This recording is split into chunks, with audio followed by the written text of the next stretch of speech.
उन सबको मैं धन्यवाद करूंगा। मैडम अभी हमारे पास पटना से बैठे हैं आकर के, और इन सबको मैं बी द पीपल टीम के तरफ से मैं धन्यवाद करता हूं। आर.बी. पटेल साहब, राम सुब्रमण्य वर्मा जी और कई सारे वक्ता पहले जो पूर्व में बोल के गए।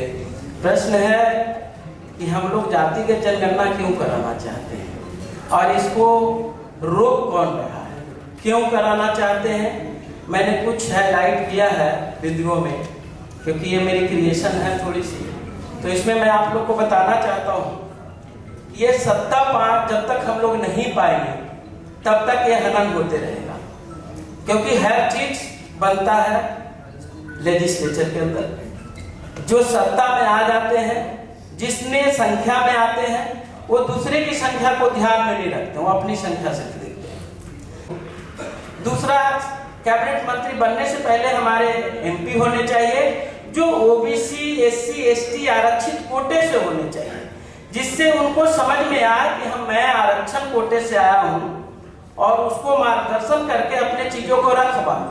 आज कई सारे लोग जिनके आते हैं पार्टी के नाम पे, वो अपने बातें को हम लोग से सुनते बढ़िया है, लेकिन वो कहीं न कहीं अपने ऊपर डर होती है कुर्सी की, एक आगे बढ़ने की, मंत्री बनने की, वो नहीं हो पाता, नहीं बोल पाते।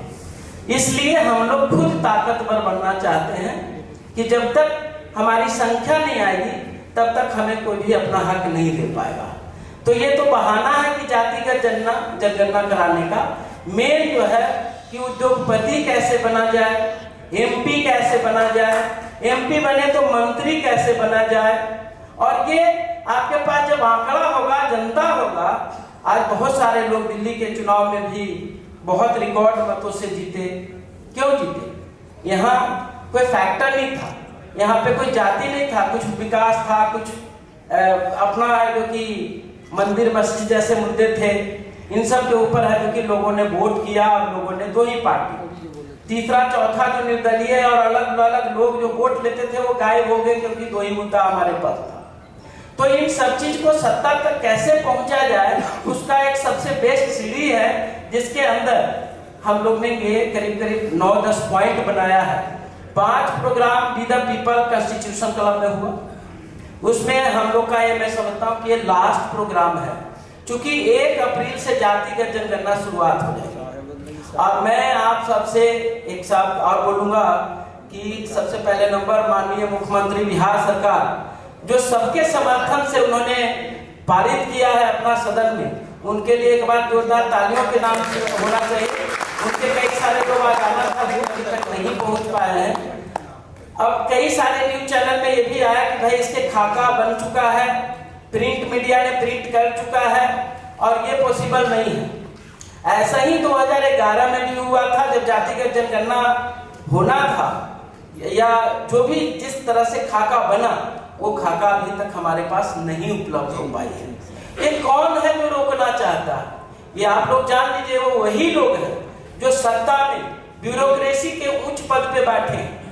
हमारे कई सारे सांसदगण आते हैं हमारे पास, हमारे सभा में कई सारे सांसदगणों के पास हमारी टीम जाते रहती है, उन लोग को रूबरू करती है कि भाई ये सारे कमियां हैं, और निरंतर बोल रहे हैं।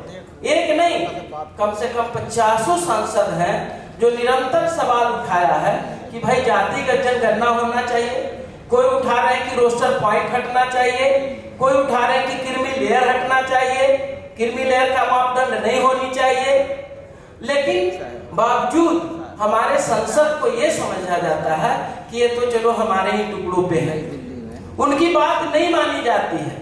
कई सारे कमेटियां बनी हुई भारतीय जनता पार्टी में, क्योंकि मैंने स्टार्टिंग में बोला था कि मुझे किसी भी पार्टी का या सत्ता, रूलिंग सत्ता का हमें विरोध नहीं करना। एक मैसेज देना चाहता हूं कि भाई हम लोग संख्या में हैं, अगर नहीं आप करेंगे, इस बार जातिगत जनगणना करेंगे, तो 23 तारीख डेट हम लोग ने निकाला है। परमिशन का लेटर गया हुआ है, अप्रूवल अभी नहीं मिला है। 23 तारीख से जहां जगह वो मिले, क्योंकि आज के डेट में दिल्ली में प्रदर्शन करना आसान नहीं है, इसलिए क्योंकि आज सेंसिटिव मामले कई सारे उठे हुए हैं। कई तरह के हमारे जो बुकिंग कराए हैं उनके ऊपर कई बार फोन 3 दिन से लगातार आ रहा है।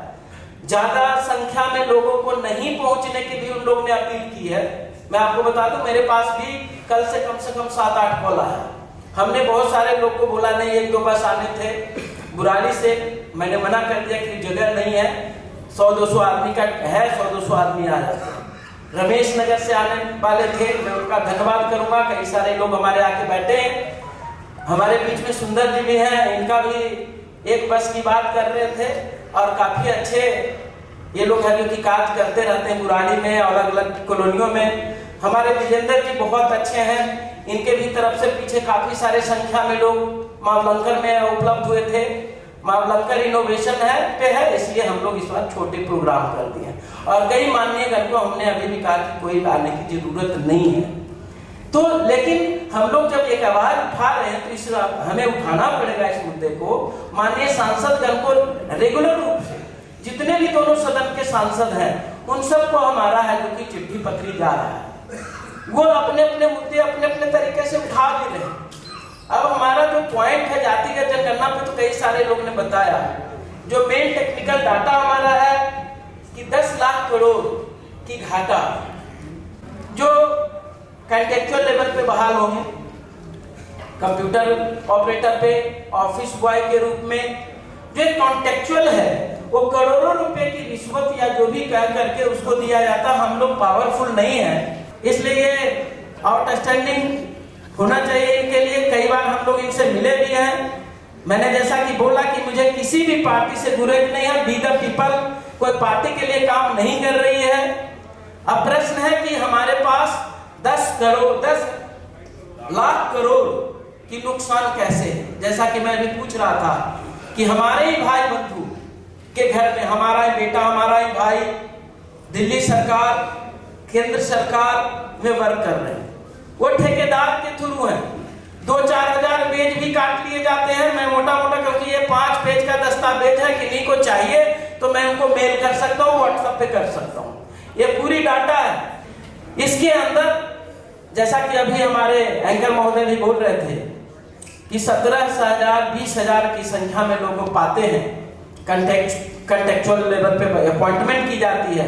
सबसे पहला हनन तो वही होता है कि उसमें है जो कि ठेकेदारी होने की वजह से उसमें आरक्षण कोई नहीं है लागू। हमारी 27% भी आरक्षण जो लागू रहनी चाहिए उसमें मिलनी चाहिए, वो भी नहीं मिल पा रहा। तो सबसे पहले नंबर तो एक पहला हनन जो नुकसान है, क्षति है बहुजनों का, वहां पे हो जाता है। दूसरा, कुछ पैसे कट कर लेते हैं, कम देते हैं। कई ऐसे लोगों को मेरे पास अभी डाटा आ रहा है जो कहते हैं कि मैं 0 पे दूंगा,